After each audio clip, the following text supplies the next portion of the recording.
Well, I mean, I am extremely concerned. Again, I was trying to outline a 10-point. For decades, the walls of Buckingham Palace have stood tall, polished by tradition and silence. But behind the grandeur and the monarchy's carefully crafted image lies a secret so explosive, its exposure could shatter everything the crown was built upon.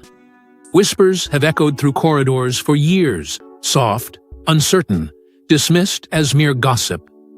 Yet, some secrets don't fade. They fester, growing louder with time. And this one? It has the potential to rewrite history itself. A son, not William, not Harry. A hidden heir whose very existence threatens to unravel the delicate fabric of royal succession. A son, allegedly fathered by King Charles during a time the public believed his life was already spoken for. If this is true, then everything changes. The legacy Charles spent a lifetime protecting could be dismantled in a matter of moments. The identity of the monarchy rooted in bloodlines and ceremony would come under siege. The crown, a symbol of enduring continuity, would be forced to confront a rupture it cannot easily contain. It wouldn't just be a scandal, it would be a constitutional crisis, one that could plunge the royal family into chaos, ignite public outrage, and erode centuries of ceremonial power in a modern world already skeptical of monarchy. But the idea of a hidden royal child isn't without precedent. The annals of royal history are littered with rumors, affairs swept under velvet rugs, illegitimate children spirited away into anonymity, alliances forged in secrecy. Kings and queens have long played dangerous games with love and lineage, often hiding their personal missteps behind palace gates. Yet never before has a secret like this one, that strikes directly at the heart of succession, lingered so dangerously close to the surface. And through it all, one man carried the weight. King Charles, the monarch long plagued by public opinion, media scrutiny, and the ghosts of failed marriages, now burdened by a truth too dangerous to speak aloud. Was it guilt or fear? Perhaps both. But whatever the reason, the silence was deafening. Because some truths, no matter how damning, are easier to live with in the dark than risk everything by bringing them into the light. But who exactly is this hidden heir? And how did such a monumental secret remain buried for so long? Behind the grandeur of the British monarchy lies a shadow so dense, even whispers seem dangerous. Behind every carefully curated royal facade is a name that was never meant to be spoken. A name that, if ever confirmed, could ignite the biggest royal scandal in generations. It's not William. It's not Harry. The world knows those names. But this name belongs to someone entirely different. Someone born not out of royal duty, but out of a moment that history tried to erase. A child who, according to persistent and carefully buried rumors, was born in the 1980s at the height of palace dysfunction and tabloid obsession. A child whose existence could shake the monarchy to its very core. The whispers trace back to a time when Prince Charles, trapped in a cold and crumbling marriage to Diana, was battling not just the expectations of the crown, but his own emotional isolation. This was no ordinary affair, and certainly no trace of Camilla. The woman at the center of these speculations, if the stories are to be believed, was a complete outsider. No royal lineage, no political arrangement, just a fleeting, yet seismic detour from the path destiny had set. A mistake, or perhaps a secret. So precious, Charles had no choice but to bury it deep beneath layers of loyalty and fear. What makes this tale more unsettling is the vacuum of confirmation. The palace has never acknowledged it, nor has it firmly denied it. And in that void, speculation grows. Traces of this alleged son live only in media shadows, decades-old interviews with royal aides who mysteriously disappeared from public view, grainy tabloid headlines that were retracted without explanation, and quiet settlements made under non-disclosure agreements no one dares to breach. It's not proof, but it's not nothing either. Some investigators have tried to follow the trail. A few independent journalists claim the affair occurred during Charles's solo travels in the early 80s. Others say the timing overlaps with the most strained moments of his marriage, when both he and Diana were emotionally disengaged. A credible lead even emerged from Australia, involving a man who bore striking physical resemblance to Charles and claimed to have royal blood. But he, too, faded from the headlines, his story drowned by sudden silence and legal pressure. The deeper one digs, the more resistance they find, and that resistance says more than denial ever could. This isn't just a rumor that refuses to die. It's one that many believe was never allowed to live. Because if it were true, this son wouldn't just be a family secret, he'd be a constitutional bomb. Which raises the real question, was this about embarrassment, or something far more threatening? Because keeping a child hidden isn't just about scandal sometimes, it's about survival. Sometimes, silence isn't betrayal.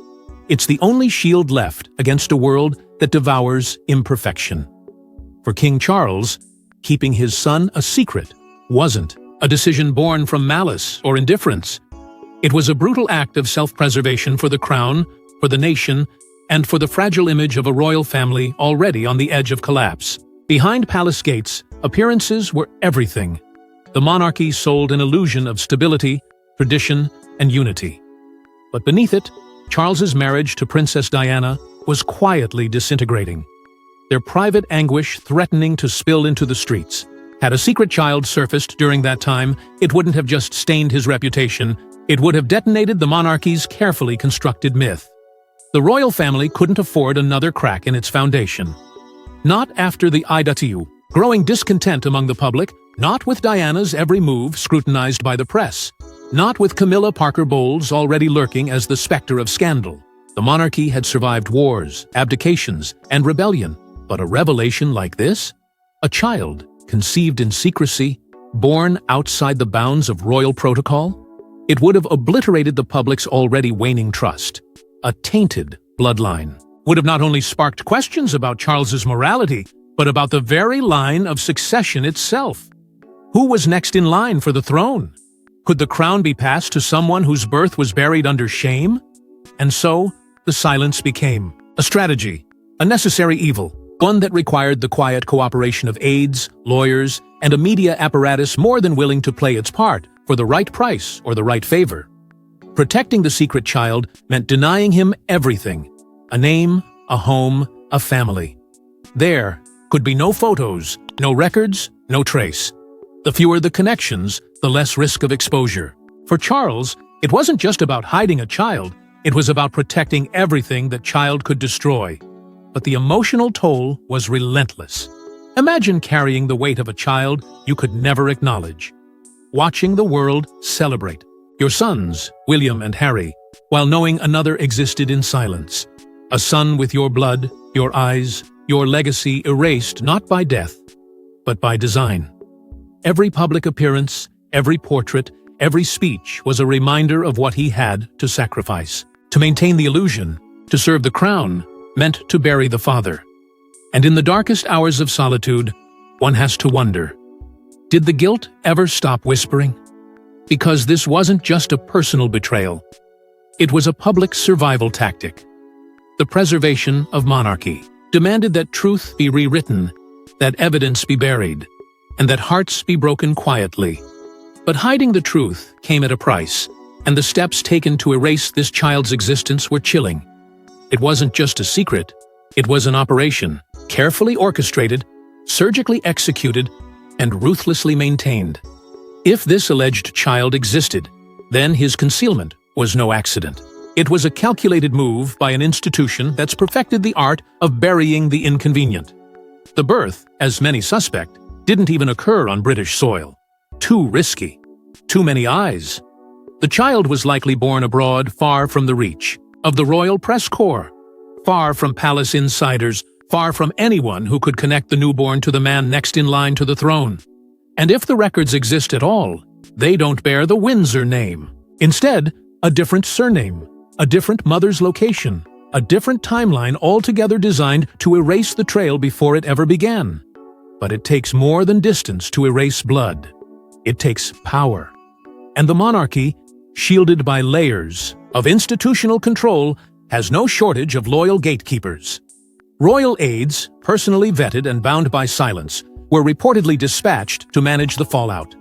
Hospital registrars were bypassed. Midwives vanished into early retirement. And if that wasn't enough, legal machinery kicked in ironclad non-disclosure agreements silenced anyone who even brushed against the truth. Every loose thread was tied, every whisper neutralized, every document sealed away behind walls not even Parliament dares to breach. This wasn't a rumor that went unnoticed. It was a scandal that was smothered before it could take its first breath. Even the simplest of things, a photograph, a birth certificate, a school enrollment, were rendered impossible. No official record ever linked the child to the royal family. He was a ghost in the system, raised under an assumed identity, living a life built on manufactured distance. Speculation suggests he may have grown up overseas, perhaps in a Commonwealth country, kept far from London's cameras and aristocratic curiosity. A deliberate exile masked as normalcy. No invitations to Sandringham. No Christmas cards from Clarence House. Just silence. The kind of silence only royalty can afford to buy. And yet, through it all, Charles carried on. Publicly, he was the picture of poise cutting ribbons, attending state dinners, reading speeches written for him. But beneath the surface, the contradiction must have been unbearable. How does a father parade in front of millions while pretending his own child doesn't exist? The emotional dissonance is impossible to calculate. Behind the royal wave and polished smile was a man haunted by a truth he could never share. A truth that stared back at him in private moments, in silent guilt, and in the growing cracks of a legacy built on omission. But even the most secure secrets leave shadows, and those shadows are starting to speak.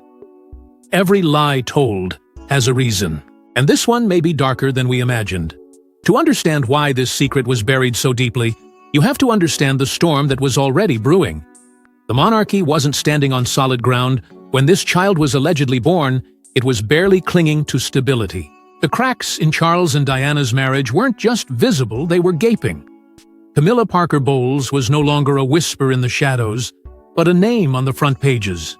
Public opinion, once loyal to the crown, was shifting. People weren't just questioning the institution, they were resenting it. And in the middle of this crisis, one more scandal would have been catastrophic. The existence of an illegitimate son wouldn't have just embarrassed the royal family, it would have set fire to the very foundation of the monarchy. A child born out of wedlock, during the height of Charles's marriage to Diana, would have turned the public's sympathy into fury. Diana, already adored and pitied, would have been seen as the ultimate betrayed woman. And Charles? He wouldn't just have been the estranged husband, he would have been the villain who tore apart the royal fairy tale. But it's deeper than that. This child, if acknowledged, wouldn't have been just another tabloid headline. He would have become a legal question, a threat to the carefully orchestrated line of succession. If the son was older than William, what then? The order of heirs so sacred, so symbolic, would have been thrown into complete disarray. Parliament could have been forced to intervene. The British Constitution itself might have come under review. That's not drama, that's collapse. But Charles wasn't just the Prince of Wales. He was also a father. And therein lay the brutal dilemma. Because to recognize the hidden son would have been to destabilize the lives of the two sons the world already knew, William and Harry. Their roles, their futures, even their identities as heirs were built on a structure that could not withstand disruption. If the truth came out, William's destiny as future king would have been called into question. Harry, already labeled the spare, would have been pushed even further into irrelevance.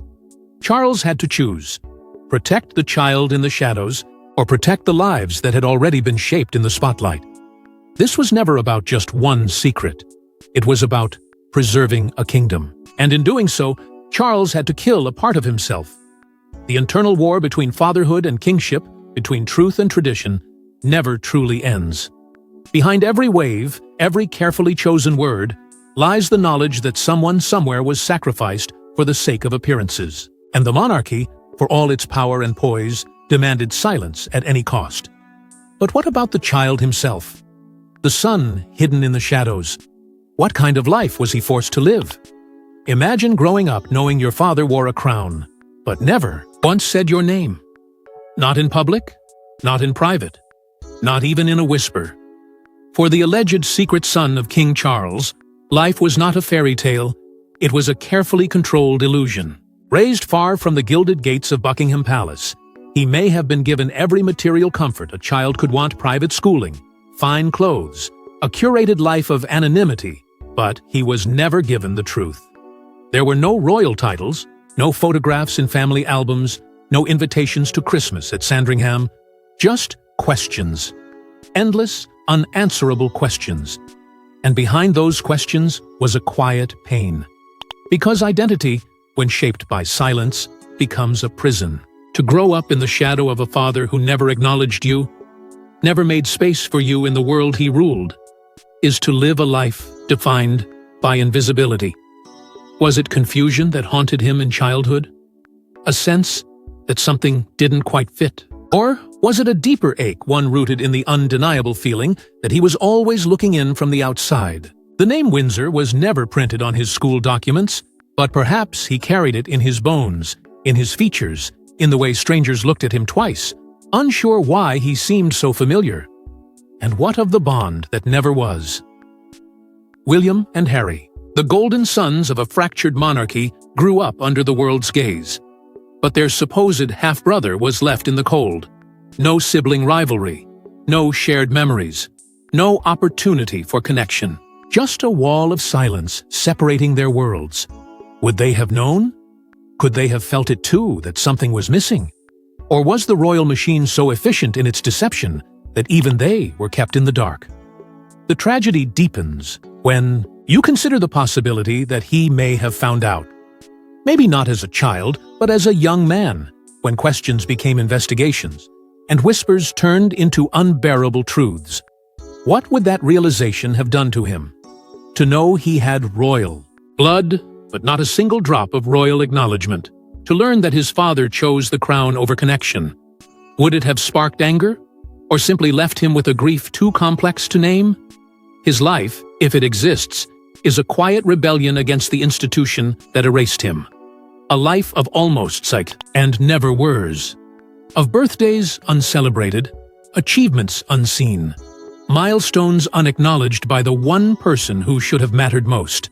And if the existence of a secret son already fractured the royal image, what did it do to the family behind closed doors? Every hidden truth eventually casts a shadow over the ones left in the light. And in this case, the shadow falls squarely on the very heart of the monarchy. King Charles may have succeeded in silencing the story from the world, but what about the family closest to him? What toll did it take behind the palace walls? The bond between Charles and his sons, already tested by scandal, divorce, and years of emotional distance, was never perfect. But if whispers of a secret brother ever reached William and Harry, the fractures would have deepened into chasms. Imagine growing up in the spotlight, told you were heirs to history, only to one day question if someone else had been denied the same birthright. For William, the weight of the crown has always been a looming certainty. Every move, every decision, measured against the expectation of one day becoming king. But that clarity shatters the moment you consider the existence of someone born before you. Someone who may have been entitled to everything you were groomed for. And Harry, already a man shaped by grief, isolation, and a growing disillusionment with royal life, might not have handled such a truth with quiet diplomacy. The very idea that their father could hide something so consequential, not just from the public, but from them, could explain the undercurrents of betrayal that have plagued their adult lives. And then there's Diana. What would her reaction have been if she ever discovered the truth while she was alive? She wasn't just the mother of the heirs, she was the woman scorned. The woman dragged through a loveless marriage while the world watched. If she had learned that Charles fathered a child outside their union, the narrative of her life would have changed completely. Her televised confessions, her estrangement from the palace, her struggles with mental health, everything would have taken on a new layer of devastation. Public sympathy would have swelled beyond imagination, and the monarchy may never have recovered from the fallout. Today, the royal family is already fractured. The rift between Harry and Charles has played out on the world stage, fueled by decades of miscommunication and emotional distance. But could the root of that rift lie deeper? Could Harry's departure, his desperate search for authenticity and healing, Be partially driven by truths that were never spoken but always felt? And if this alleged son were ever to re-emerge, if he stepped into the light, no longer willing to live in the shadows, what would happen to the family that tried so hard to keep him out? The confrontation would not just be personal, it would be historic. A moment that could shake the very concept of royal blood, rewriting relationships and redefining legacies. Because secrets can be buried, but they don't stay buried forever. And the longer they're hidden, the louder they scream when they rise. But what happens if the secret can no longer be contained? What if the son finally steps into the light? The royal family has weathered wars, abdications, betrayals, and heartbreaks that would have shattered any other institution. But what it has never truly faced, what it has always feared, is the power of unfiltered truth. And now, that truth may finally be clawing its way to the surface. In an era where nothing stays buried, where DNA tests can be ordered with a simple click and secrets unravel in real time, the monarchy finds itself cornered. The media isn't just speculating anymore, they're investigating. Journalists once silenced by protocol are now emboldened by the public's hunger for transparency. Anonymous sources, once terrified to speak, are hinting that the story of a secret son is no longer myth. It's a lead, one that may be backed by evidence no amount of royal spin can suppress. And the irony couldn't be more haunting, because at the center of this firestorm is the very issue that once plagued Charles's youngest son, Prince Harry. For years, whispers followed Harry like a shadow. Rumors swirled about his resemblance to James Hewitt, a man once close to Princess Diana. Though denied repeatedly, the comparisons lingered. And now, the palace may be forced to confront a parallel dilemma, except this time, it's not about rumors of false paternity. It's about the unspoken truth of a real child who may have royal blood and a rightful claim. The public, once passive admirers of royal tradition, are no longer content with curated images and ceremonial gestures. They want honesty. They want accountability. And the pressure is mounting. The days of sealed records and whispered denials are over. There are growing calls for DNA transparency, not just from critics, but from those who once revered the institution. The world is demanding answers, and if the royal family continues to hide, it risks being buried under the very secret it tried to conceal. So what happens now? Will the alleged son step forward, no longer willing to live in the shadow of a crown that denied him? Does he hold the evidence that could rewrite royal history?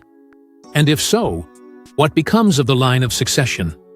What happens to William, whose life was built on the assumption that he was always meant to be king?